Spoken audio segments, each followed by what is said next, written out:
You've heard stories about crazy stalkers, right? But what about a psychotic stalker who also happens to be a mermaid? That's exactly what happens to the poor protagonist, whose life is completely destroyed by a creature he once believed was his friend.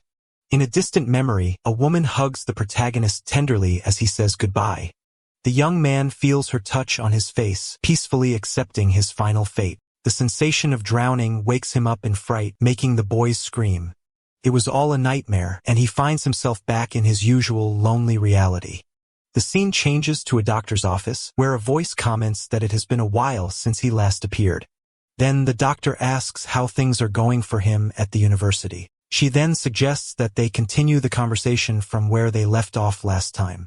But because of the rain, she writes that today's session will be done on paper. At that moment, the doctor asks him to tell more about the friend he mentioned earlier. Protagonist reflects that, although it may sound crazy, his first friend was a mermaid. Seeing a painting on the office wall, he starts to remember the past. In a flashback, the boy runs along the beach, shouting that one of his comrades was caught. He looks excited, wanting to know what will happen next in this game. The little one reached 3,000 meters deep in the sea. Smiling, he warns the divers not to worry about him. And so, Haishang safely reached the cave, passing through the rocky entrance. But as he stops at the entrance, the boy falls silent, sensing something strange in the air. Suddenly, hears a noise coming from inside and gets scared by the sound. The boy realizes that someone else is there as he hears the voice of a crying child. He hesitates, wondering if he should go back and tell the adults what he heard, but curiosity speaks louder, and he enters the darkness to investigate. The scene cuts to a funeral, where a woman cries over the loss of her husband. In a corner, the protagonist weeps, for that was his father. Back in the cave, Haishang approaches the person and asks if she is okay. Shocked, he shines a light on the place and sees a mermaid's tail trapped in a fishing net. Looking up, he finds a crying girl, realizing she is a mermaid. The creature suddenly faints, and the boy runs away from there completely terrified. The scene shifts to a beautiful day in the ocean, with the sun shining brightly on the clear waters. The mermaid, now free from the net, emerges on the water's surface, looking confused. Haishang is on a nearby rock, holding the net that had trapped her, watching her. He is happy that she woke up and explains that he gave her his shirt because she looked cold. With a smile on his face, the boy asks if she is really a mermaid. She confirms, and he gets excited, promising to keep the secret and asking to be her friend. Haishang then lies down and tries to ask why she was crying, but gives up halfway. The boy asks her name, but the mermaid replies that she doesn't have one. He becomes thoughtful about her answer, then he suggests the name Yunhai, and the girl repeats it, a little surprised. He explains that the name means sun and sea, and she ends up agreeing. Haishang extends his hand to her, saying it's a pleasure to meet you.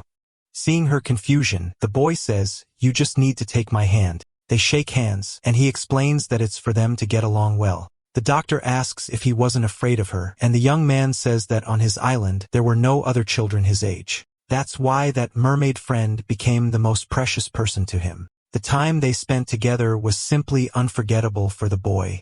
At another moment, the boy says, "I'm about to throw up from so much nausea." He spits out the food, complaining that everything she brings is salty. Unlike her sweetness, Yunhai becomes sad and says that if she were human, she would bring something tasty for him too. Desperate, Haishang asks her not to say something like that, leaving the girl confused. He then reveals that he actually wanted to be a mermaid like her, just to be able to swim well. The boy confesses that unlike his appearance, he is actually afraid of water. At that moment, Yunhai looks at him and asks why he is so afraid of entering the sea. He then tells her that his father died in a boat accident. With a sad expression, the boy asks what will happen to him now. The mermaid then asks if he would still be afraid if they went into the water together. He hesitates at the edge, asking if she will save him, and the mermaid assures him that she won't let him drown. Haishang enters the water, and even though she offers help, he says it's okay. But suddenly something pulls him down, as if hands were grabbing him from the bottom. A horrible memory comes to mind, and the boy panics, shouting, "I'm scared." In shock, he returns to reality and clings to the mermaid, completely desperate with the situation. The two are face to face, and she asks worriedly if he is feeling well. Still trembling a lot, the boy says, "Please, hold my hand." Their hands join underwater, and she helps him float safely. He gets startled as he floats, but Yunhai squeezes his hand, assuring him that everything is fine.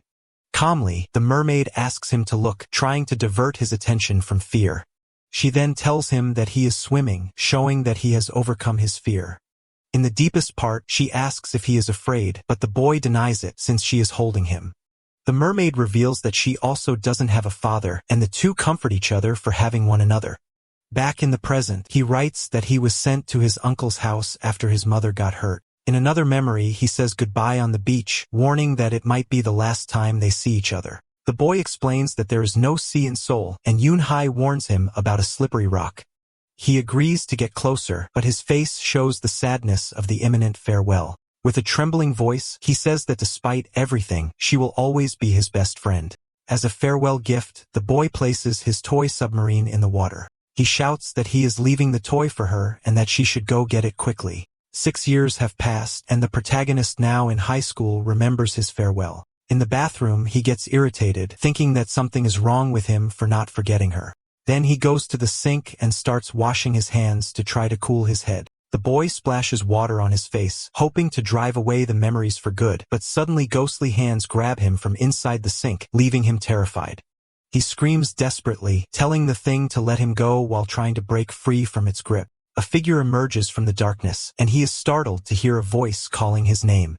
With a gentle touch, the person asks him to hold her hands, like in the old days. Terrified, the memory of that touch makes him remember when he held the mermaid's hand. He can't believe what he sees and whispers her name, wondering if it's Yoon-hae.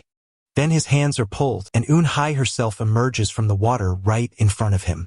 She hugs him tightly, saying that she missed him very much during all those years. Now the two face each other in the bathroom, and she calls his name in a soft tone. With tears in her eyes, she asks why he is crying and if she made him sad. The protagonist only replies no, still unable to believe that she is there, in his sink. With a smile, he explains that he is crying out of happiness for finally seeing her again. He sits by the bathtub and asks if she isn't going to tell him. The boy moves closer and wants to know how the hell she managed to get there. She repeats that she came simply because she missed him so much all this time. He gets all embarrassed and says that wasn't what he meant by his question. The protagonist wonders if she used to be that straightforward in the past. With that, he asks if now he will be able to see her anywhere he is. Yoon-hae confirms that yes, and disappears into the water, leaving him shocked by the answer. Frightened, he looks at the empty bathtub and calls her, but she doesn't answer anymore. Suddenly, he feels a cold touch on his cheek, coming from behind him. The mermaid appears out of nowhere and pinches his cheek, repeating that she can go anywhere. He gets startled by the appearance and says that he thought she had gone away again, but suddenly a loud knock on the door interrupts their conversation. A voice shouts from the other side, and he asks Yoon-hae to meet him tomorrow at the same time. The countdown ends, and the woman outside slaps him in the face. As she leaves, she shouts that he should live in the bathroom, given how long he takes. Back in his room, he lies down deep in thought until his younger sister quietly calls him. She asks if he is okay since she heard screams, but he says it was nothing serious. The two sleep in separate beds divided by a simple curtain in the middle of the room. He vents that he wishes their aunt would disappear, but that they just need to endure a little longer. The protagonist thinks that before he felt hopeless, but now everything seems different to him. With a slight smile, he realizes that the days he longed for have finally arrived. The scene shifts to the teacher's room, where one of them asks what his relationship with others was like. The teacher tries to connect, saying that he also lost his father, and asks if he feels unmotivated. Leaving the room, he keeps thinking about it until some classmates call him. Two friends appear in the hallway, one wanting to play soccer and the other wanting to go to the cafeteria. Already with his friends, they talk about a bet the other class made on the soccer game. Suddenly, two girls appear, and one of them with pink hair greets him. He is surprised to hear that she knows him, and she says that he is famous for being handsome. His friends hug him, and the group invites him to a VIP event on April 28th. The protagonist looks confused and asks if that date isn't the same as the school exams, but his friends tell him not to worry, since he's already the second best in the class. With that, he refuses the invitation, thanking them kindly but saying he won't be able to go. His friends say goodbye and walk down the hallway, leaving the two girls behind. The friend tells Yoon-sol that he is a nice guy and that the two of them would make a great match. Determined, she tells her friend to change the plans to the 29th. The friend agrees and says that she will find a way.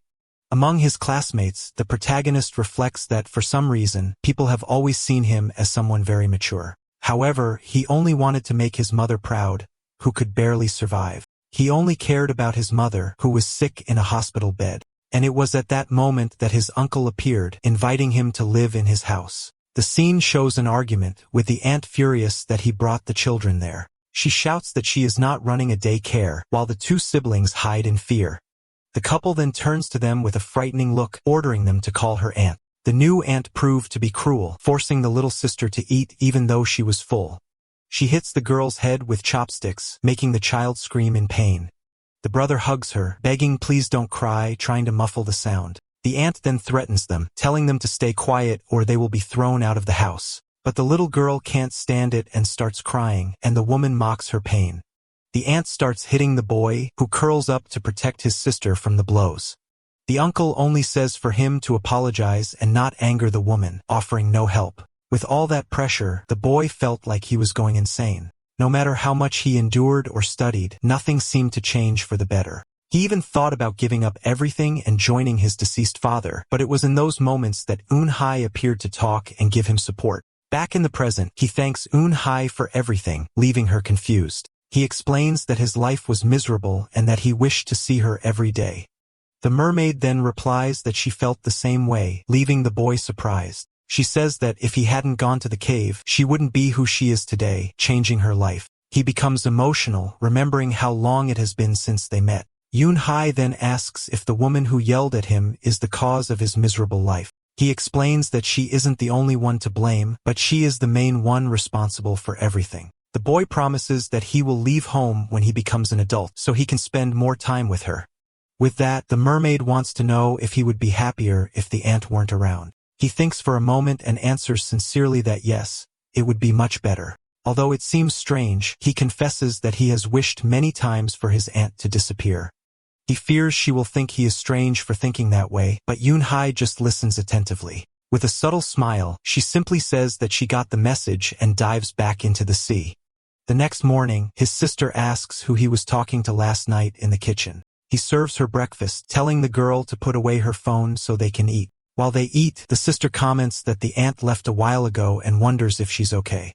But the boy says she's probably drinking and that they should enjoy the peace before she comes back. Later that night, he was already suspicious of something when a noise suddenly woke him up. He covers his head, wondering why his aunt drank so much whenever she was stressed. But then the noise stops, and he reflects that he doesn't understand why she chose to live that way. When leaving the room, the boy sees the house completely messy, wondering how the aunt left it like that. He then goes to the bathroom and notices that the bathtub still hasn't been emptied. With a strange feeling, the boy approaches the bathtub to take a look. He sees strands of red hair in the drain and remembers having cleaned the bathtub yesterday. The protagonist goes to the shoe cabinet and confirms that the aunt really didn't leave the house. An image shows the aunt sinking into the ocean, indicating that something terrible happened to her. The scene changes, and Eun-hye suggests that they go to the island, surprising the boy. She says that he needs to relax, but he argues that he has neither time nor money to go. But the mermaid says that he does, and reveals that she can connect the bathtub water to the sea. He asks if he would also be able to pass through that connection, and she confirms that yes. The boy stays silent for a moment, thinking about something before answering. Then he asks if by any chance she saw his aunt, since she hasn't come back for a while. Eun-hye replies that no, explaining that she only appears when he calls her. He understands that she can only come out if he is nearby, which clears her of guilt. With a sigh of relief, the protagonist thanks the heavens that she wasn't involved. Suddenly, loud knocks on the door scare them both, and he goes to answer the intercom. A strange and intimidating man appears, asking where Kim Mi-young, his aunt, is. The boy replies that he doesn't know, and explains that he is only her nephew. Irritated, the man says that she stole his money and wants to know how long she plans to hide. Hae-sung tries to close the door, but the man blocks it, shouting that he hasn't finished speaking. The loan shark then threatens him, saying that he must find his aunt by the 28th if he wants to live. Before leaving, he still warns them not to even think about calling the police about it. The deadline arrives, but he can't contact his aunt, who remains missing. The scene changes to the school, where a classmate asks to see his test after the exam. His friends surround him worried, asking if something happened to him. One of them tries to cheer him up, saying that the girls postponed the meeting because of him. But with a desperate look, the protagonist asks them to go to the restaurant today. The group leaves the school, and one friend says that he already called a taxi for them to go. On the way, he sees the loan sharks from afar and realizes that they followed him to school. Terrified, he blends in with his friends, while one of them says that the taxi will arrive in 2 minutes. One of the thugs turns around and calls the boss, who looks at him with a disdainful expression. They spot the protagonist in the crowd, identifying him by his green backpack. The loan sharks corner him in a dark alley, asking if he thought he could hide, but they end up catching the wrong boy, who doesn't understand anything that's happening. With an intimidating look, the two men stare at the student, making the atmosphere heavy.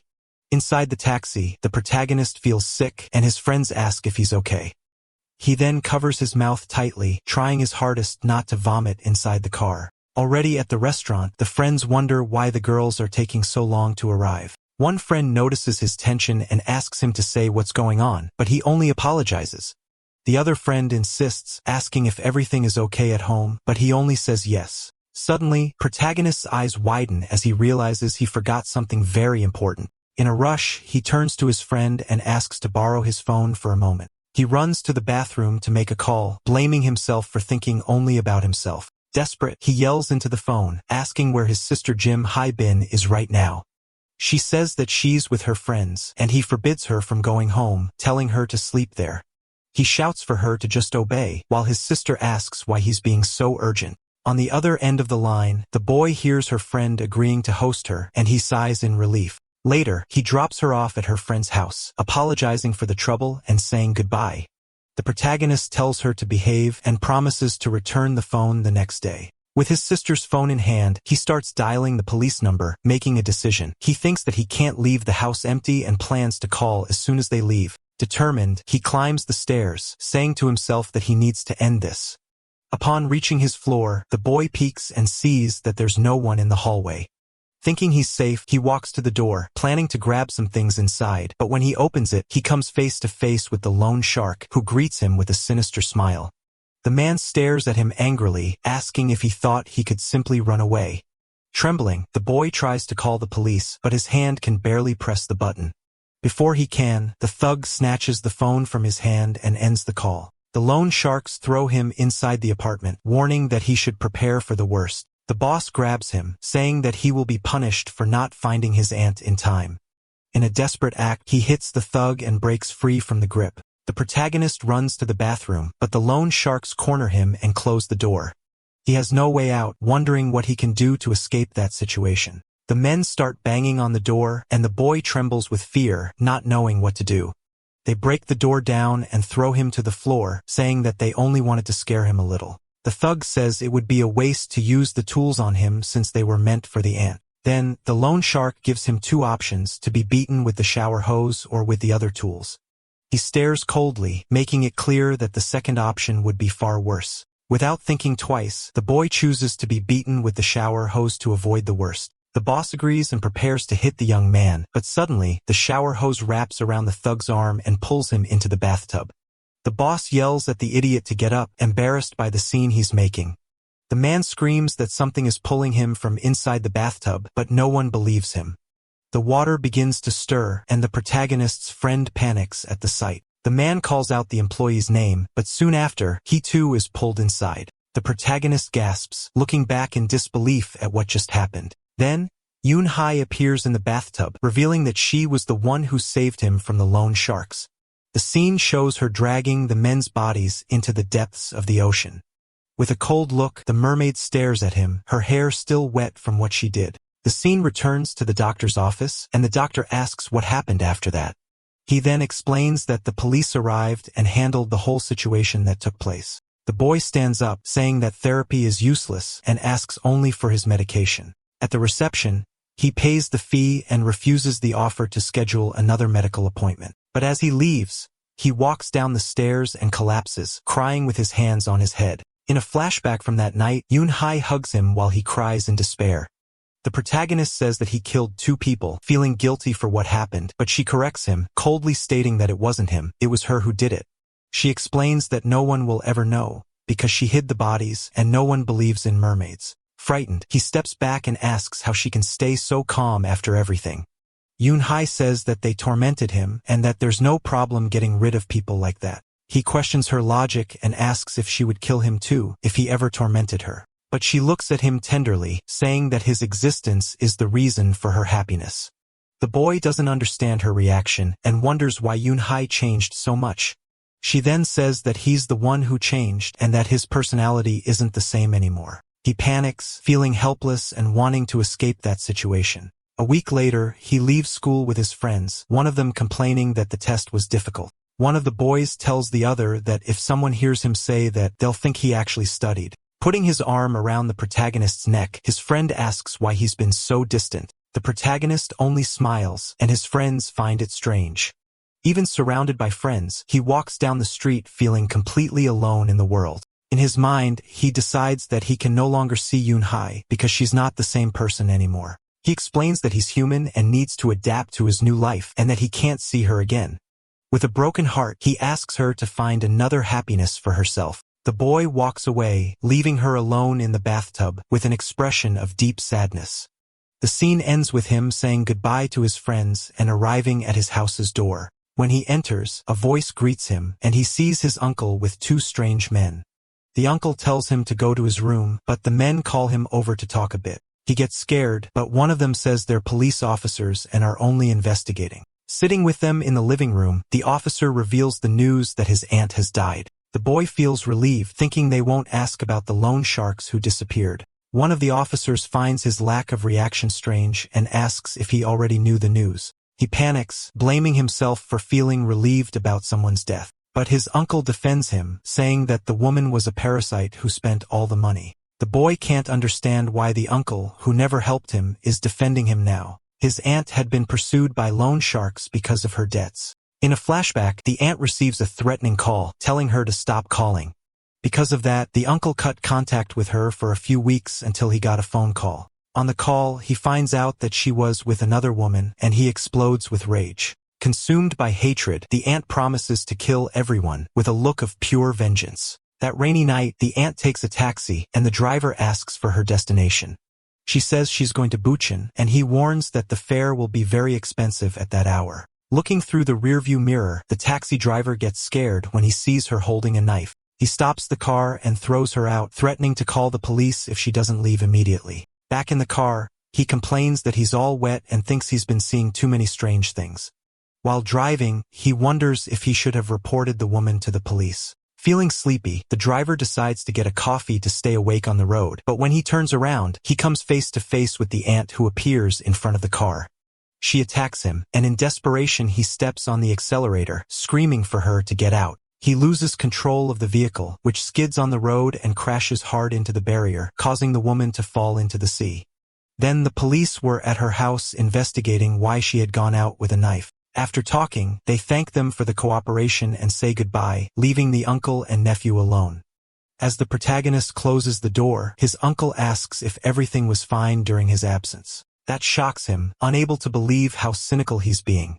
The boy feels disgusted by his uncle's careless face, but knows he can't do anything, and besides that, he depends on his uncle or he'd be homeless. While studying, he feels as if his younger self is confronting him, asking if he's a murderer. The voice continues, questioning why he's studying peacefully, after sending Yoon-hae away, and deep down, he's terrified that the mermaid might have left a body behind.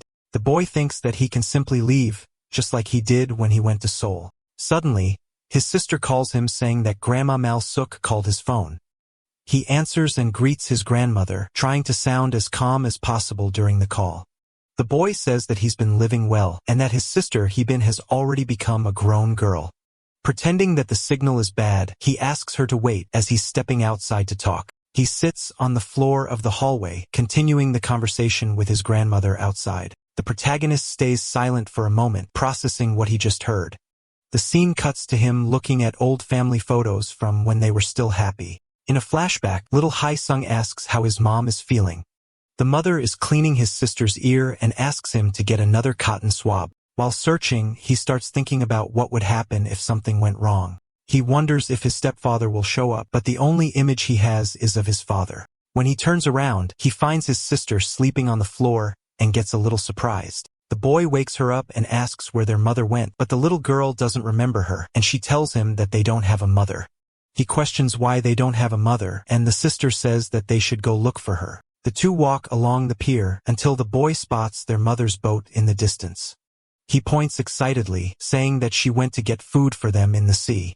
The little sister still doubts it, but he insists that they do have a mother. With tears in his eyes, he gets angry and tells his sister to go back home alone. He then runs along the pier, climbing onto a boat and shouting his mother's name, but when he arrives, he finds the boat completely empty and in absolute silence. Suddenly, he hears a voice calling him, and he fills with hope, thinking it's his mother. The boy climbs onto the boat following the voice that keeps calling his name, but when he looks through the window, he finds no one and wonders where she is. The voice calls him again, and when he turns around, he sees seagulls. Terrified, his mother's body was floating in the water. In the present, he receives the news from his grandmother that his mother lost her life. While preparing to enter the funeral, he says that he was already ready for this situation. He looks at the photo of his mother, who had been in a coma since that incident and is now gone. With an incense stick in hand, he apologizes for not managing to be first in his class. He lies down on the floor and says that he had been preparing for this moment for years. The boy says goodbye, asking her not to be alone and to be happy by his father's side. With tears in his eyes, he remembers the happy moments he had with his family. Inside the house, he drinks in silence while the rain falls outside. The uncle asks Hae-sang's friends how they managed to get there. He mocks them, asking if they skipped class just to come to the funeral. The friends get irritated and say that they came because Hae-sang is their best friend. The uncle praises them, saying that they're better than the mother who abandoned her own children. The friends feel awkward and wonder if he's really the protagonist's uncle. Later, our hero accompanies his friends and asks what time the train arrives. The friend asks if his uncle always acts like that, and he says yes. Confused, the friend apologizes, but the other nudges him, not understanding the reason for the apology. In the elevator, the protagonist says goodbye, wishing them a safe trip back home. The friends look at each other, worried about Hae-sang's emotional state. One of them calls him and with a serious look tries to give him one last piece of advice. He says that if his friend collapses now, his sister will have no one left to rely on. The words hit hard, and the protagonist bursts into tears in front of them. The friends hug him, telling him to cry as much as he wants and trying to comfort him. Back in the funeral room, he finds his sister sitting alone, staring at nothing. He sits beside her and hugs her, saying that she still has someone by her side. The little girl comments that his accent came back when he spoke to the people from their hometown. She remembers when they practiced the Seoul accent after they arrived in the city. He says that he'll only be sad until the end of the funeral, so their mother won't be sad. The protagonist promises that he will grow up to take on both the roles of father and mother. The sister says that she will always be by his side, as long as he doesn't do anything bad. He jokes and asks what would be an example of something bad, leaving the sister thoughtful. With an innocent look, she answers that maybe something like murder would be bad. She assures him that as long as he doesn't do that, they'll always be an inseparable duo. The scene returns to the school, and the teacher begins class by talking about the test results. He complains that the class got the worst grades and tells them to study for their parents' sake. The teacher uses the protagonist as an example and asks if the others don't feel anything. The students start whispering, not understanding why the teacher mentioned Hae-sung. His friends are shocked by the teacher's audacity, and the protagonist packs up his things. One of his friends kicks a can, furious at the teacher for exposing Hae-sung's personal life. They suggest complaining or even asking for the teacher's resignation, but he says to let it go. The protagonist says goodbye, saying that he needs to go pick up his sister from her school. When he gets there, he finds his sister with two friends, who are enchanted by him. The sister introduces him as her oppa, and the friends compliment him, saying that he's very handsome. He asks why they left early, and the sister explains that it's because of the exams. The friends compare him to a famous actor, making the boy embarrassed by the compliment. But suddenly one of the friends reveals that his sister didn't go to Jeju Island, but to a funeral. The protagonist is shocked and wonders what Jeju Island has to do with all of this. The friend points to the boy, saying that he's trying to run away, and his sister trembles in fear. The boy who spread the gossip is caught, and the friend says that Hae-bin's appa will handle him. The boy defends himself, saying that he only repeated what he heard from his mother about the funeral. Sang apologizes on his sister's behalf, and the boy doesn't know how to respond. He pats the boy's head, saying that it's okay, and apologizing again. The protagonist confirms that they went to Jeju Island and asks him to tell that to his mother. The sister's friends are impressed by his attitude, thinking the scene is very cool.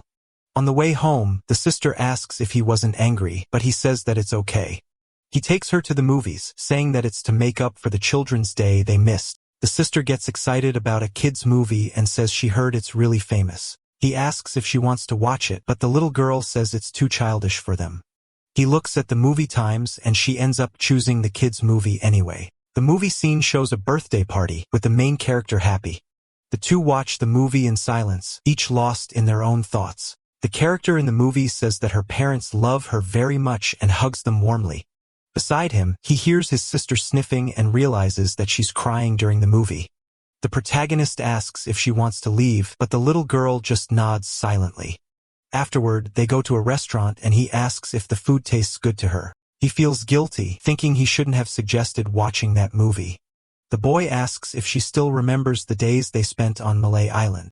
He remembers how their father used to be happy with every little achievement of his daughter. The boy says that all her accomplishments were celebrated with big parties on the island. The sister says that she likes the life they have now, surprising her brother. She explains that before, she used to feel lonely, but now she has many friends to play with. He remembers when he met Eun-hye and how she helped him overcome everything. The protagonist becomes thoughtful, remembering the happy moments he spent with the mermaid. As they leave the restaurant, he notices that it started to rain, but decides to walk anyway. The light turns green for them, but the boy says to wait since they're already late. But the sister insists that she can cross and runs ahead of him. He sighs, saying that he doesn't want to run but gets scared by something he sees on the street. A truck speeds forward, and he screams his sister's name in despair, trying to warn her. The people around scream in panic, thinking that the girl was run over by the vehicle. A vision suddenly hits him, and he wonders if it was actually him who died, but a mysterious hand pulls her back, saving the little girl from a fatal accident. The girl apologizes, crying, and he hugs her, asking if she got hurt. She says that it was just a few scratches, and he hugs her tightly, relieved after the scare. Back home, she insists that someone pulled her, but he says that she must be mistaken. The girl swears that she felt someone's hand, and he jokes, saying that it was a ghost. She gets excited with the idea, but he interrupts her, telling her not to take it seriously. With a smile, he tells her to go to sleep, ending the conversation about the ghost. The sister says that if it was a ghost, she hopes it was their mom or dad. He agrees silently and sits at his desk to study while his sister sleeps. In the bathroom, he feels powerless, thinking that he will never be able to fill their parents' void. At school, the class is called for career counseling, and his friend returns from the room. He enters the teacher's office, who greets him and asks him to sit down. The teacher looks for his documents, and he waits, a bit anxious. He ends up seeing his friend's form, where it says that he wants to be a billionaire in the future. Then, the protagonist sees his own form, where it says orphan needs special attention. The teacher hands him the file and clears his throat before starting the counseling session. After class, a group of girls invites him to go to karaoke with them. His friends agree right away, saying that they also feel like going to karaoke. The two groups meet in the hallway, and the pink-haired girl seems surprised by something. She asks her friend to call Haesung, and he accuses her of liking the protagonist. The girl gets furious and grabs the friend by the collar, telling him to stop with those ideas. The friend calls him, and the girl tries to act cute. He gets a bit confused, since it's such a random invitation. The protagonist refuses, saying that he doesn't sing much. The girls insist, eventually convincing him to go. The friend jokes, telling the girl not to take too long choosing her outfit, and she says goodbye. The girls hug each other, celebrating that the plan worked and that their crush is going with them. The friends freak out, saying that Haesung only looked at her during the whole conversation. The pink-haired girl melts, calling him a hopeless romantic. The group says goodbye and leaves the school, but the girl receives an unexpected call. She says it was her father and that he offered to drive them to the karaoke place. The friend suggests that she should run after the car, but the girl refuses to do that. She jokes, asking if everyone shouldn't call their parents too to get a ride. The friend joins in on the joke, but suddenly covers his own mouth. The girl asks what's wrong with him, and the protagonist doesn't understand his reaction. The friend runs off, shouting that he wants to go to karaoke, acting strangely. The protagonist stays behind, and another friend asks him to wait for the group. The group walks to the karaoke place, and one of them comments that the place has good service. The friend approaches and calls the protagonist, seeming like he wants to say something important. He apologizes for the earlier joke, and Hae-sung doesn't understand the reason. The boy doesn't get why he's apologizing for talking about parents. He steps away, saying that he doesn't know what his friend is talking about, and keeps walking. The protagonist feels out of place, wondering why everyone else seems to have a normal life. The scene shows the karaoke sign, and his friend already starts singing enthusiastically. But his score is terrible, and the others make fun of his awful performance. The pink-haired friend whispers something to the other, and the two seem to have a plan. One of the girls interrupts the singing, saying that she has something important to tell. She complains that she fought with her mom, and that now her curfew is 9 o'clock. The pink-haired girl takes the opportunity and starts talking with the protagonist. She asks why he's leaving early, and he explains that he has a younger sister at home. The girl asks if his parents work late, and the friend scolds her. He says it's a personal matter, and the girl gets irritated. The friend defends himself, saying that people shouldn't talk about family with the protagonist. The mood becomes tense, and another friend tries to lighten things up, calling the next person to sing. The pink-haired girl grabs the microphone, determined to lift the group's spirits. While she sings, the protagonist says that he's going to leave. Outside, the friend catches up to him, asking if he's okay with what happened and if he got mad at him. In response, our hero asks why his friend always interferes whenever people talk about his family. The boy says he did that because Hae had just lost his mother, but Hae himself replies that he was treating him like an outcast. Confused, his friend asks what he means and says that even his own family has problems. The protagonist says that he's not ashamed of his family and that he feels fine with them. And he also says that his friend isn't being any different from the teacher who exposed him in class. He shouts that he was only worried and that the protagonist is acting like a jerk. Later, the friend regrets it, feeling like an idiot for taking out his anger on him. Another friend comforts him, saying that only they understand Hae-sung's situation. He explains that he got angry for being compared to the class teacher. The friend decides that he'll apologize, but the other says that he crossed the line. He gets angry at himself, wondering why the hell he did that to his friend. Back home, the protagonist goes into the bathroom and sits pensively on the edge of the bathtub. Eun-hae appears and says that they have much more in common than he imagines. He apologizes for acting like a coward and for being scared of her. The boy thanks her for saving his sister from the truck accident. He also thanks her for saving his own life, and the mermaid smiles kindly. She reveals that she doesn't have a father either, and that in fact she never had parents. The boy realizes that maybe he missed her because he felt different from everyone else. The mermaid says that she wants to be a friend he can trust during difficult times. He opens up saying that he's very tired of everything he's been going through. The protagonist feels like a stranger and doesn't know if he wants comfort or a normal life. He wonders if Yoon also felt that way and seeks comfort in his friend. She comforts him, saying that his friend didn't say those things out of malice. The mermaid says that there's no reason for them to hate each other because no one truly understands them. She says that everyone will abandon him, always judging him for being different from others. He denies it, saying that his friends aren't like that, but she doubts his answer. The boy apologizes and the mermaid asks why he's apologizing. He dodges the question, saying that it's nothing, and accepts that she might be right. The protagonist feels guilty and wonders if it's because he abandoned his friend. Then Eun-hae says that she has something to show him and touches the water in the bathtub. She asks him to look into the water and dive, leaving him curious. He obeys and submerges his head in the water, waiting to see what will happen. The boy opens his eyes and finds himself at the bottom of what seems to be a real ocean. Frightened, he emerges from the water, gasping and unable to believe what he just saw. He asks how the sea can be there, and she replies that it's the same as before. The mermaid reveals that it's the seawater from Malay Island, the place where they met. She invites him to come in and pulls him into the water with an inviting smile. He is carried by her and feels like it's the first time they swam together again. Eun-hae holds him and says that their feelings for each other will never change, but suddenly her hand begins to fade, and he looks at her, confused by the sight. He shouts for her not to go, and suddenly he wakes up coughing in his home bathtub. The mermaid hugs him, and he asks why she's doing that, completely confused. He remembers the death of the loan sharks and screams that he doesn't want to die like that. The boy says that he was scared and asks her to get out of the water, still in panic, but Yoon-hae reveals that she has always wanted to receive something from him and asks if he will give it. Before he can answer, the mermaid kisses him, leaving him completely stunned. She looks at him and touches his face with an unreadable expression in her eyes. With a satisfied smile, she asks if it was good, and he feels strange. He pulls away and thinks that something isn't right, feeling that something is wrong. The boy goes to the kitchen and shivers, thinking that he kissed a mermaid. He wonders why she sees him as more than a friend. At that moment, he drops the kettle and decides not to fill the bathtub the next day. But when he turns around, he sees Yoon-hae on the floor.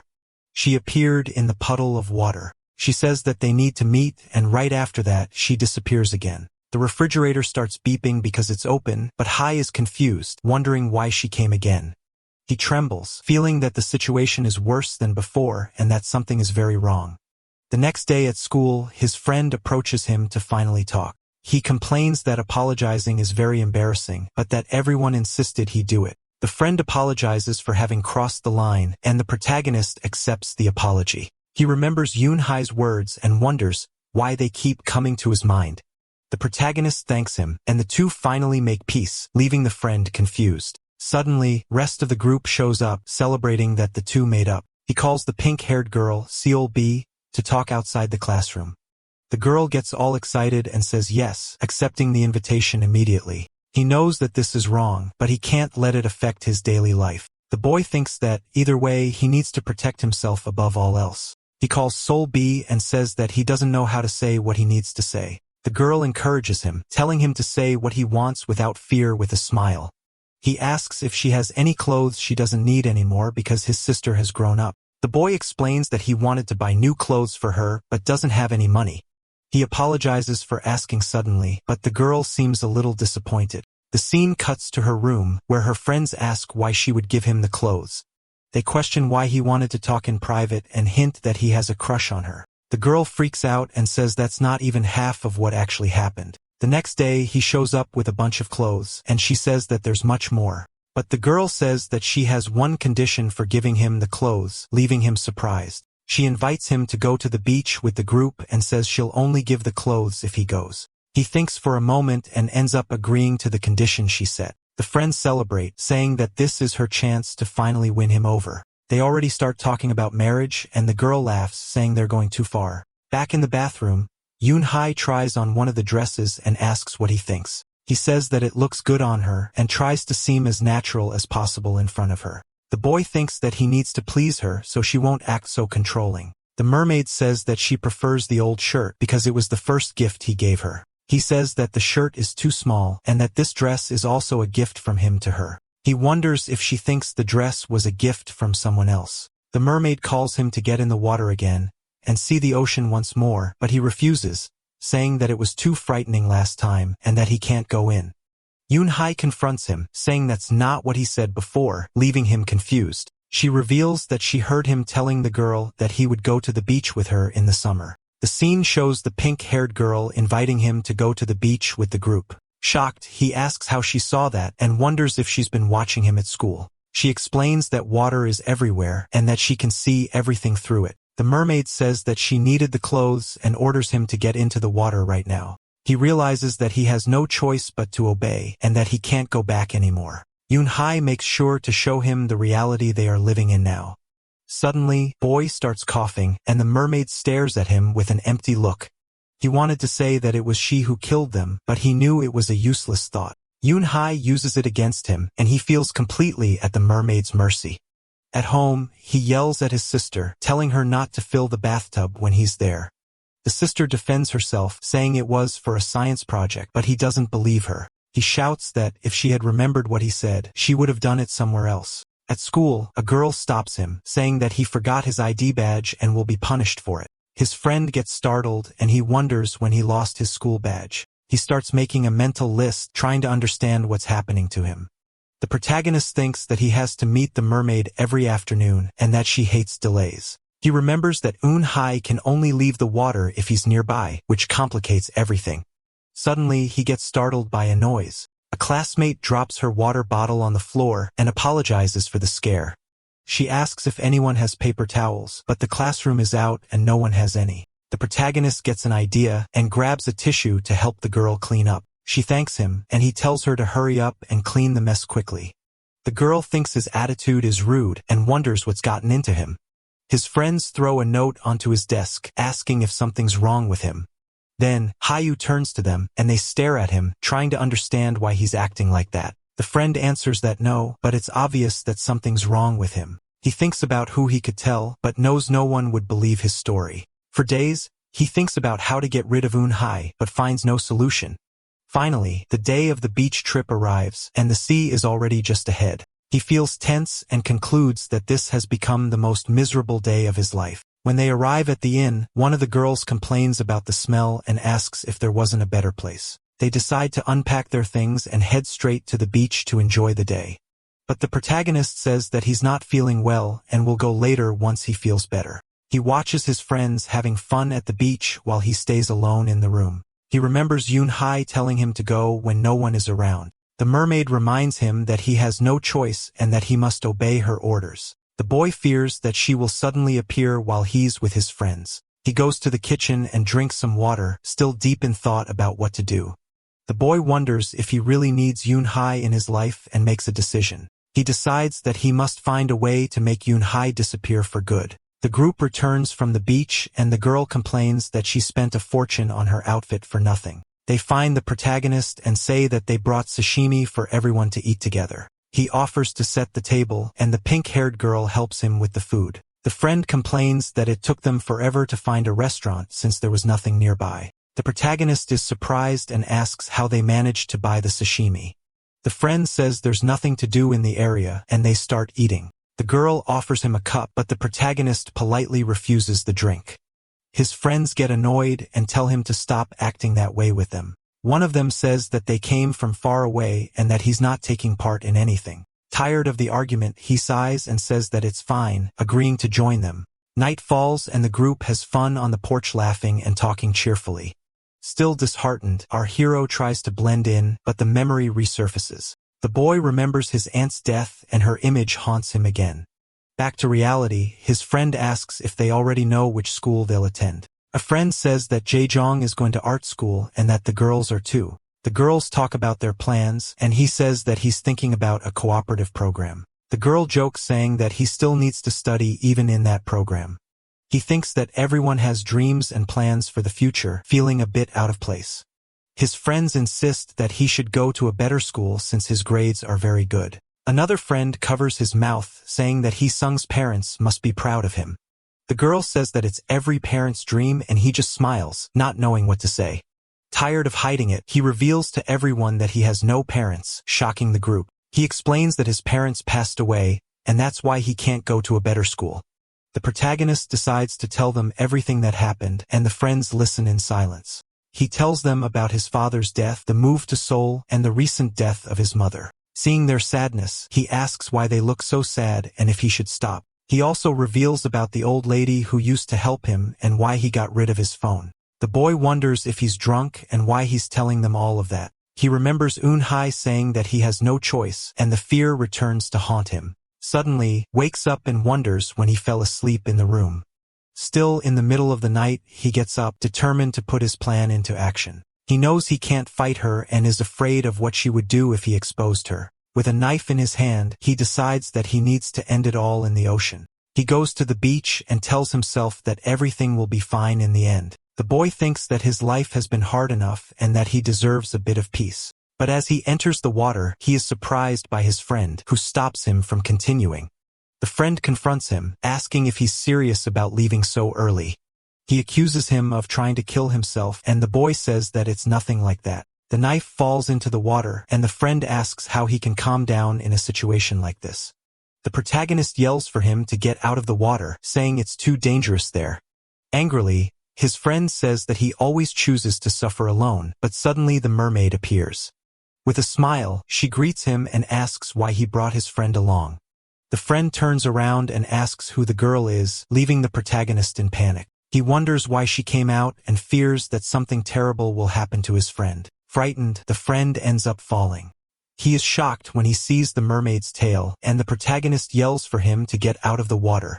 The mermaid confronts him, but he says that he's Hae-sung's real friend. Tired of the argument, the protagonist shouts for them to stop fighting right now. He holds her and asks why she's doing that, feeling betrayed by her. The boy says that if she were truly his friend, she wouldn't put him in danger. He reveals that she and his friends are equally precious to him, without distinction. Yoon-hae touches his face and says that she doesn't like being treated like the others. The mermaid says that she wants him to realize that she's special and to treat her differently.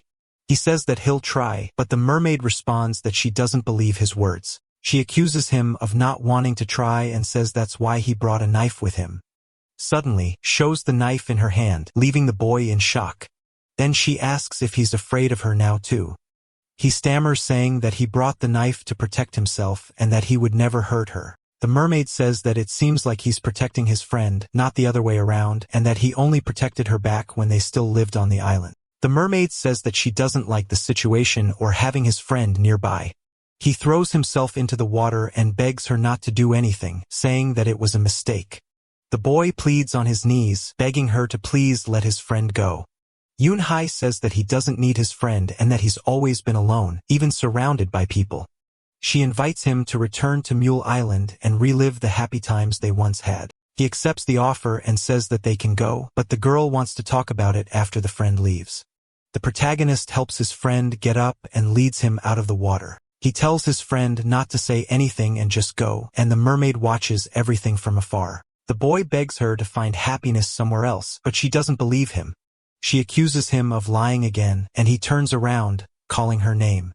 Suddenly, his friend screams and says that something is pulling him down into the water. The protagonist tries to help him, but the friend shouts that something is pulling him hard. He tries to pull his friend up, but realizes that the mermaid won't let him go no matter what. Desperate, he screams for her to let go, saying that his friend has nothing to do with them. He realizes that he can't lose his friend and grabs a rock from the water. With all his strength, he hits the hand that's holding his friend, trying to free him. From under the water, she looks at him with that insane gaze and decides to squeeze the boy's hand even harder. He screams in pain, and the two are finally released from the mermaid's grip. His friend sinks into the water, and the protagonist screams his name in despair. With tears in his eyes, he stares at the mermaid, feeling betrayed and powerless. She reveals that she sent his friend to the bottom of the ocean, but that he's not dead yet. The mermaid says that she will bring him back if he says what she wants to hear from him. He stammers, saying that he'll go to the island with her, but that's not what she wants. The boy tries to apologize for hurting her, but she interrupts him again.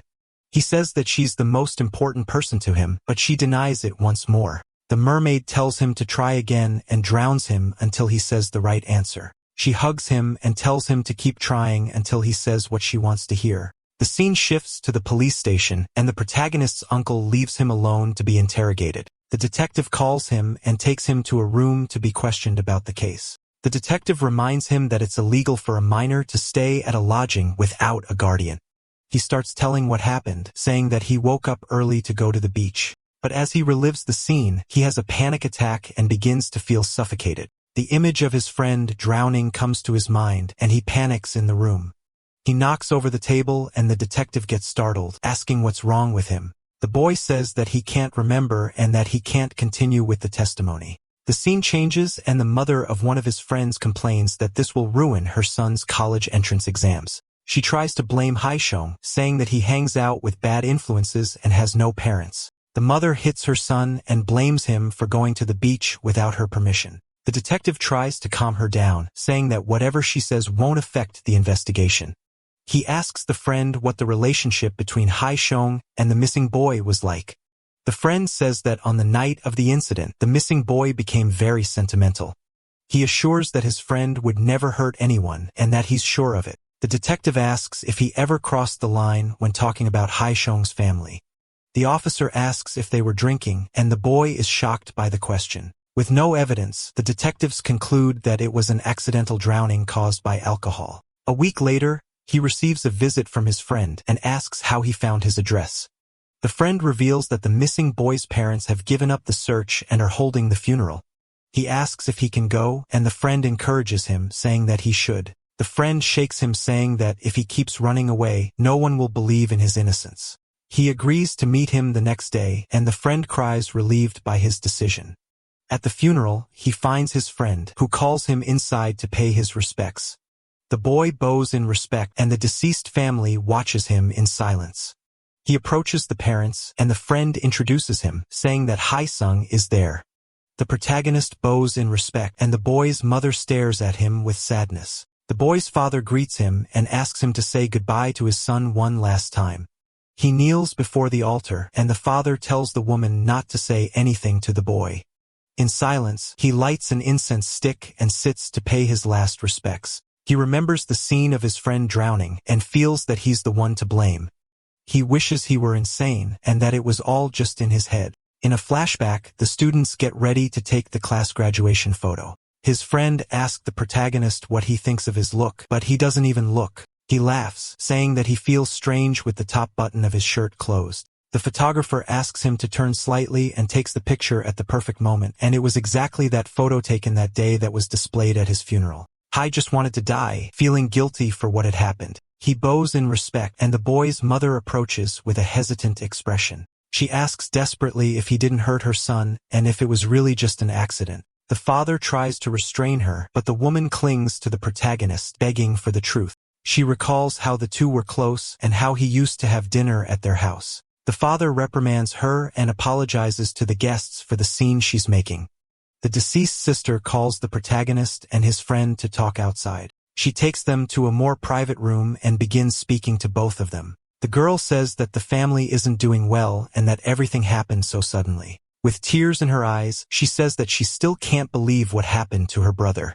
She hugs him hesitantly and tries to get closer to offer some comfort. The girl says that she's sure it was an accident because he was her brother's best friend. That's why they will ask the police to stop the investigation and that she believes in him. She remembers how they always supported each other. But the girl asks our hero never to come back there again. He should stay for a while and then leave quietly without anyone seeing him. She says goodbye, saying that she hopes never to see him again and that it would be better for her. His other friend approaches and asks if Hae is okay, but the protagonist interrupts and asks if it's starting to rain. With that, he turns and says that he's already leaving. He knows that with water nearby, he must leave as quickly as possible. He runs out into the rain, leaving his friend behind, confused by his reaction. He remembers Eun-hae and how she threatened him, saying that she wouldn't see him for a while. The mermaid tells him to call her again when he figures out what he did wrong to her. Alone in the rain, he lifts his head and looks at the sky, feeling completely lost. He realizes that he can't escape her, no matter where he goes in the world. The boy blames himself for his friend's death and fears that the mermaid will kill someone else. When he gets home, his sister sees him soaking wet and asks if he's okay. He tells the girl to leave the house for 3 hours, leaving her confused by the request. The girl obeys, and he goes to the bathroom, filling the bathtub to call her. He calls for Eun-hae and reaches out his hand to her with a determined look. The mermaid appears, and he pulls her close, holding her hand tightly. The protagonist kisses her and looks at her with a smile on his lips, surprising the mermaid. He says that he missed her and realized that she is all he has. The boy asks her to take him back to the island, and she pulls him into the water. He thinks that he doesn't deserve to live and apologizes to everyone he left behind. The protagonist says that he needs to do this to protect his friends and his family. He and Eun-hae are in the island cave, and he decides that he must do it. The boy comments that the place hasn't changed at all, and that it's still peaceful and beautiful. He says that he should have come earlier so they could talk more openly. The boy thanks her for bringing him back to his happy childhood. He hugs her and asks her to take him back home so he can pack his things. Back at the apartment, his sister arrives and calls for him, worried about his disappearance. The girl finds a letter and reads it, discovering that he will be gone for a month. She gets confused by the letter and wonders what happened to her brother. On the island, he says that he always wanted to see her house, and she seems surprised. The mermaid says that she doesn't remember much about her family and only remembers having fun with him, but he knows that it's a lie and remembers the abuse he suffered in his childhood. The protagonist thinks that the longing he feels makes him remember every detail of his family. He wonders what would happen if he lured her outside and drained the water. The boy thinks that the beach is only 3 minutes away and that it wouldn't be hard to get rid of her, but he knows that she would kill him first and that he can't defeat her by force. A month passes, and he remains on the island, living a quiet life with the mermaid. He spends his days swimming and talking with her, far from all his problems. He wished he could let the water fill his lungs, but she wouldn't let him. He wanted to drown, but Yoon-hae would never allow him to die. At night, they went back home and she stayed with him until he fell asleep. After a month, he started to feel happy by her side again, but she seemed resentful, and he said that she would never understand what he went through. He felt sorry for her and imagined young Yoon-hae waiting for him all alone. The boy hugs her and apologizes for leaving her alone for so long. She says that she was sad that he changed and that his friends hurt him. The mermaid says that she hated seeing him suffer because he meant the world to her. He wonders if she would have stayed the same if he hadn't left. The protagonist realizes that he ruined everything with his greed and selfishness and hugs her. Without her, he would have never realized what was wrong with himself. Despite his hopeless situation, he feels calm beside her. She notices that he's sick and asks if he feels dizzy. The mermaid asks if he didn't bring enough food and if he's starving. He explains that he can't stand food anymore since he spends most of the day in the water. Yoon-hae says that they should go back to Seoul, leaving the protagonist surprised by her decision. She reminds him that his vacation is almost over and that he needs to return to school. He asks if he can go back and is surprised that she doesn't hate him for being in Seoul. The mermaid says that she would hate it more if he got sick and takes him out of the water. She hugs him and thanks him for everything he's done for her lately. The boy is surprised by her kindness and wonders if he's felt this before. Back home, he finds his sister who hugs him, worried about his disappearance. She asks where he's been, and the boy tells her not to wake him up because he wants to sleep. The sister cries and he sleeps for days as if dead, finally at peace. 2 days before the end of vacation, he talks with the mermaid in the bathroom. She says that she wants to see the outside world and he agrees, a bit uneasy. The boy says that they've spent too much time in Seoul and that he wants to try something different. The two go out in the rain, and he asks if she wants the umbrella, but she refuses. He thinks that school starts the day after tomorrow but that he's no longer interested in going. He asks if he should drop out of school to live with her on the island, leaving her surprised. The mermaid asks why, and he says that it's what she wanted, for them to live alone forever. She says that it's a great idea but that he shouldn't decide now, only discuss it. Suddenly, the pink-haired girl appears and calls for him, interrupting the conversation. She asks what he's doing there in the rain, leaving him uneasy. He diverts the subject, saying that he dropped something and that he's already leaving that place. The girl says that everyone has been wondering how he's doing and that she was going to visit him at school. She gets closer and says that everyone is worried, but he says that he needs to go. The girl stops him and reveals that she's been going to therapy and that it's been helping a lot. She says that the therapist told her it's better to share sadness with those who went through the same thing. The girl says that they've been meeting to comfort one another and he stops. She invites him to join them, but the image of the mermaid appears beside her. He gets irritated and asks if she really thinks they went through the same thing. The boy laughs and says that she's so stupid she doesn't even know when to shut up. With a sinister smile, he stares at her and the girl can't understand his reaction. He confronts her saying that she was asleep when everything happened and doesn't know anything. The boy says that he was studying but that she used the clothes as an excuse to take him to the beach. He accuses her of ruining his vacation and bragging about having a therapist for him. The girl apologizes and he stares at her, waiting for an answer to his question. With tears in her eyes, she admits that she crossed the line and apologizes again. She turns around and leaves, while the protagonist keeps watching her. The mermaid appears in a puddle of water and says that the girl must be very hurt. She says she's happy to see how much he cares about her and that she can wait. Yoon-hae tells him to keep going to school and that she can wait for him. She reminds him that school starts tomorrow and asks if he's excited to go back. Suddenly, doorbell rings and he gets startled, not knowing who it could be. He wonders if it's his uncle since his sister isn't home at that moment. The boy tells the mermaid to wait and goes to the door, feeling a bit anxious. When he opens it, he comes face to face with his friend, who says that they need to talk. He asks how the friend figured out the password, but the friend says they should just talk. He sighs and says that the friend needs to leave because he doesn't want to talk anymore. The friend says that it's not too late to apologize and that everything can go back to normal. He says he can't just let him stay there suffering alone. The protagonist says that the friend means nothing to him, leaving him speechless. The friend is shocked, and the protagonist throws him out, telling him to leave him alone. He walks away and asks if Hae-sang really meant what he said, but he doesn't answer. Before leaving, he turns around and says that he has something important to tell him. He reveals that he didn't tell the police about their fight because he trusted him, but now he regrets it and wonders what really happened that day. With a mocking smile, the protagonist asks why he didn't tell the truth. The friend gets angry and leaves while the protagonist stumbles backward. He enters the bathroom and asks if the mermaid heard everything, and she says that he's cruel. The friend walks down the stairs, still shocked by the protagonist's behavior during their argument. He wonders if something happened between them but tries to push the thought away. Suddenly, he finds Haixing's sister sitting on the stairs. The girl asks if he talked to her brother, and he looks at her with sadness. He apologizes and says that there's nothing he can do to help now.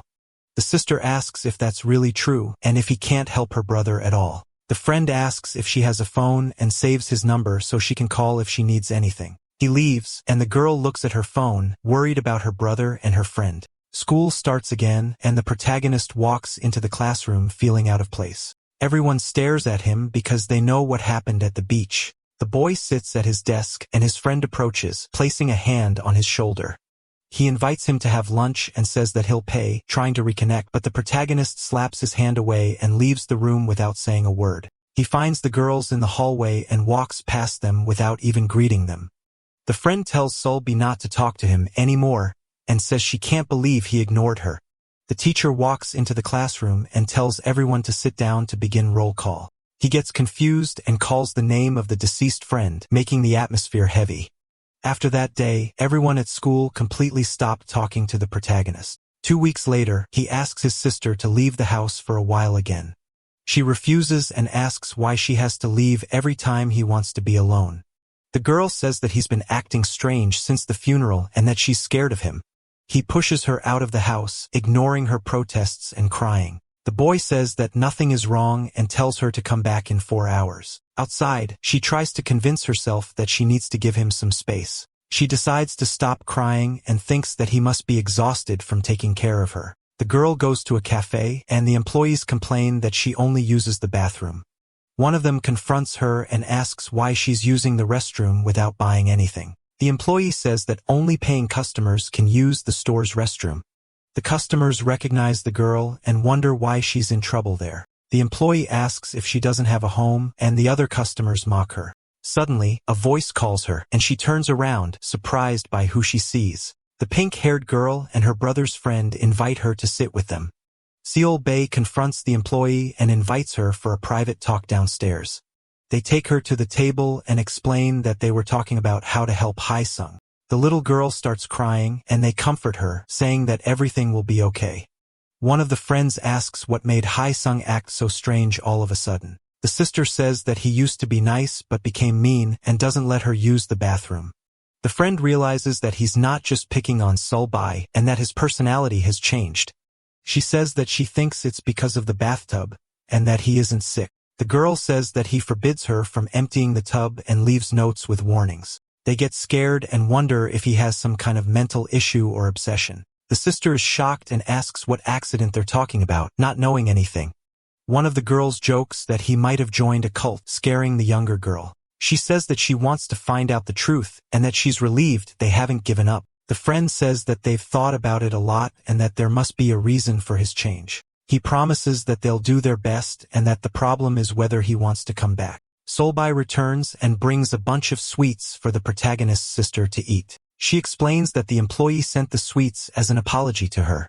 The friend jokes, asking for one, but Seol-bae says they're all for Hibin. The little girl eats happily, and everyone watches her with a smile on their faces. The friend thinks that Hibin says has a sister who cares about him and wonders why he acts that way. He suggests a dangerous plan, and everyone at the table agrees to try it. At school, the girls greet him and he's surprised by their attitude. The friend also greets him, and he wonders why everyone is talking to him. The teacher announces that summer is over and that some students are getting too relaxed. He calls him to the teacher's office, and the protagonist agrees, not understanding why. In the office, the teacher asks what's going on and says that he's not usually like this. He accuses him of not focusing and asks if it's because of the accident. The boy bows and apologizes, saying that it won't happen again. But the teacher yells, ordering him to come back, saying that he's not finished talking. He insults him, saying that he has no manners because he has no parents to teach him. Angry, Freeha turns back and asks the teacher to repeat what he just said, leaving him scared. He says that the boy needs to try harder instead of showing his flaws. The teacher says that he also lost his father but never showed his weakness. The protagonist wonders why the teacher is so angry with him today. The man says that he needs to forget his friend's death and move on with his life. He remembers hearing something similar before but didn't feel angry at the time. The boy thinks that maybe it was because he had friends by his side, but that wasn't it. He remembers Yoon-hae and how she said that no one could understand them. With a smile, he realizes that the mermaid was right and that no one understands him. The teacher says that he's basically his guardian and that he can't talk back like that. The protagonist asks why he compares them when their lives are completely different. He accuses him of wanting to feel good by scolding a student who's struggling. The teacher trembles with anger and the protagonist says that he wishes he'd lost his father at 32. Furious, the teacher hits him with a folder, striking him right on the head. The man accuses him of being rude and goes after him, forcing another teacher to intervene. He says that he was just trying to help, but the protagonist says that's just his opinion. The teacher threatens him with his school record, but the boy doesn't care anymore. The teacher yells at him to drop out of school and threatens him, but he leaves without looking back. Back in the bathroom, he says that he went through something similar, and the mermaid comforts him. She says that she just wanted to live in peace, but that others made her feel miserable. The protagonist agrees and says that he felt exactly like that on that day at school. She hugs him. He feels much better, finding comfort in her arms. He wonders why she can't stay with him forever, and the mermaid apologizes. The boy gets confused and asks what she's apologizing for now. She says that she can't comfort him and hates herself for not having that power, and she even says that maybe the best thing would be to disappear from his life for good. The protagonist asks why now, when he finally chose her and got used to her. He gets desperate and begs her not to say that because she's the only one who understands him. Meanwhile, a cell phone in the bathroom is recording everything. In physical education class, the teacher tells everyone to find a partner to practice with. The friend calls him, but another says that he'll partner with Hae-sung. He says that the protagonist isn't participating anymore, but that he should pair up with Young-hwan. The friend asks him to be his partner, but he turns away, ignoring the invitation. He leaves the court and the friend follows, asking where he's going. The protagonist says that he understands why they're trying to talk to him, but he says that he can't take it anymore and doesn't want their help anymore. The friend says that he was only looking for a partner and that he has other friends. He wonders if the change in attitude is because of Yoon-hwan, and the friend gets startled. Hae's sister had recorded everything and took it to the friends so they could hear what happened in the bathroom. The group wonders if they should tell his sister about what they heard in the recording, since she's still too young to understand. Solbai asks who Young-hwan is if there's anyone by that name at school. They find it strange that the conversation happened in the bathroom and wonder if they were smoking. The pink-haired girl wonders why he distances himself if he seems fine with Yoon-hwan. A friend suggests that they're dating and that she's the one controlling the relationship. The friend comments that her way of speaking is strange and that she changes her tone of voice. He says that she talks as if she isn't even human. The friend scolds him, and he grows thoughtful, trying to understand what's happening. Back to the present, the protagonist trembles and asks how the friend knows about Young-hwan. Furious, he grabs him by the collar and yells, demanding to know how he found out. The friend says that he can't breathe and he thinks that he was sacrificing himself. He thought he was protecting everyone from something terrifying, but he was wrong. The boy realizes that now he fears his friends more than the mermaid herself. He lets go of the friend, who coughs, and the protagonist looks around, worried. The boy fears that Yoon-hwan heard the conversation and doesn't know what to do. He runs away, leaving his friend behind, who calls after him, confused. In the classroom, the teacher asks who's missing, and everyone notices his absence. The friend says they haven't seen him since gym class, and the teacher gets irritated. At the end of the day, they discover that Hyun-sung never returned to school and start to worry. The girl says it was a mistake to bring up Yu-hwan, and that the timing was terrible. The friend decides to take Hyun-sung's things to his house and talk to him later. On the way, he calls the boy's sister and asks if Hyun-sung is home. He asks if Hwang has seen her brother, and she answers, making him even more worried. On the other end of the line, the protagonist tells him never to call Hwang Habin again. He says that he heard everything and knows that they used his sister to record him. The boy hangs up on the friend and blocks his number so he won't receive calls anymore. He confiscates his sister's phone and tells her not to call his friends again. The scene shifts and the friend is in art class but can't focus. He gets a call from Hae-sung's sister, but it's actually him on the line. They meet at the park so he can return the backpack that was left at school. He hands over the backpack and uniform, and the protagonist says that he came to answer one last time. His friend asks if he abandoned them because Eun-hae is obsessed with him, but in response, he says no, that he's the one obsessed with her. The friend apologizes for recording the conversation but says that she's not good for him. He says that Eun-hae is a childhood friend and that he's known her since he was 10. The boy says that he's the only one she has and that they mean nothing to him. The friend asks if he remembers what Sunbin said before the accident. He reminds him that the friend asked him not to suffer alone and to talk with them. The friend says that many people care about him and that he doesn't need her. But the protagonist replies that she's the one who helped him when he was in trouble. He says that all of that is in the past and that it doesn't matter anymore. With a sinister smile, he says that the friend isn't here anymore and that there's no point in talking about him. The friend gets angry and punches him in the face, making him fall to the ground. Back in the bathroom, he says that someone knows about her but that he never told anyone. The mermaid says that she knows and that she heard everything that happened in their conversation. He realizes that she was watching and feels even more trapped in the situation. The boy says that she must be upset and that his friend is weird and scary.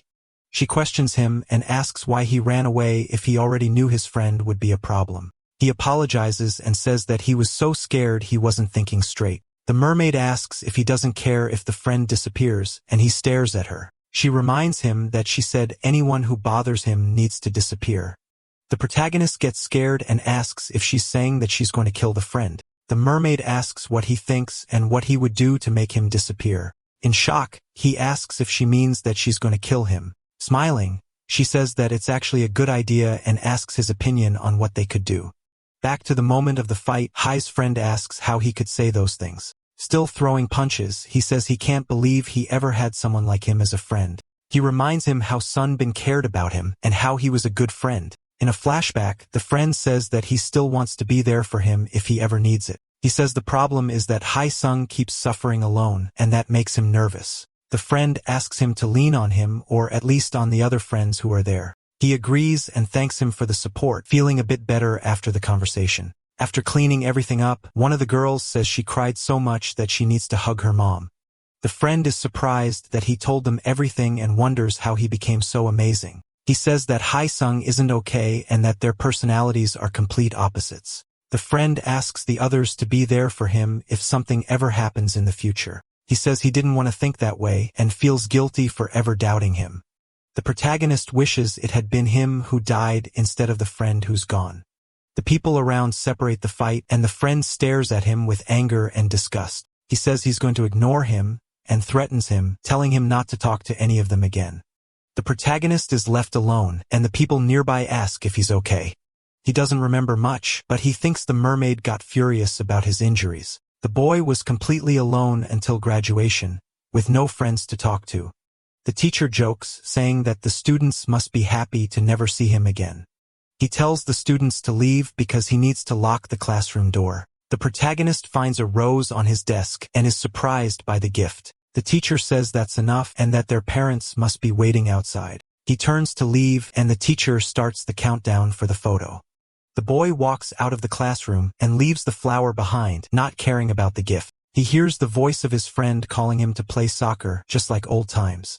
The protagonist walks down the empty hallway, ignoring the call of the friend who's gone.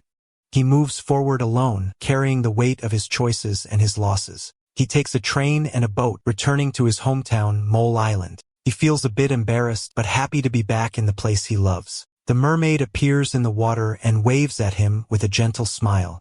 He waves back, and the two reunite on the island, just like the old days. In the cave, she says that she has something to show him. She asks him to close his eyes, and he asks what it is, curious about the surprise. After a moment, she tells him to open his eyes, and he sees the yellow submarine. The young man remembers that toy he left behind when he left the island. He moves toward the toy to hold it, but the mermaid doesn't let him. She hugs him and says that it's her #1 treasure, and that now it belongs to her.